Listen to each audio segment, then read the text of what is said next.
वारकऱ्यांचा या दिंड्यांचा असं म्हणलं जातं या वारकऱ्यांकडून. आम्हाला कुणाचा विसर पडलेला नाही. तुम्हाला काय एक मिनिट, तुला काही माहित नसतं, काही नसतं, बस काही बडबडत असतो. एक मिनिट थांब ना, अजून पालख्या अजून सुरूच झाले नाहीत. त्यांची यादी काढली, सगळ्या काही गोष्टी केलेल्या. तुला काही माहिती नसतं.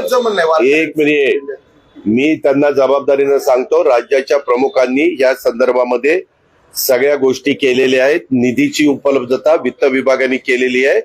कुणालाही त्यामध्ये दुर्लक्षित केलं जाणार नाही. मला दाखव नोटीस, मला नोटीस दाखव. कुठल्या शेतकऱ्यांनी मला बघू दे तरी. 3 हॉर्सपॉवर, 5 हॉर्सपॉवर, 7.5 हॉर्सपॉवर ह्या शेतकऱ्यांना नोटीस दिलेली असेल तर मला दाखव. आता 7.5च्या पुढे जर शेतकरी असेल, 10 हॉर्सपॉवर, 15 हॉर्सपॉवर, 12.5 हॉर्सपॉवर, 20, 25, 30, 50 असे वेगळे, तर त्याचा दिली असेल तर त्यांना माफी दिली नाही. माफी दिली 3-5 गरीब शेतकरी, अल्प, अत्यल्प आणि लहान शेतकरी.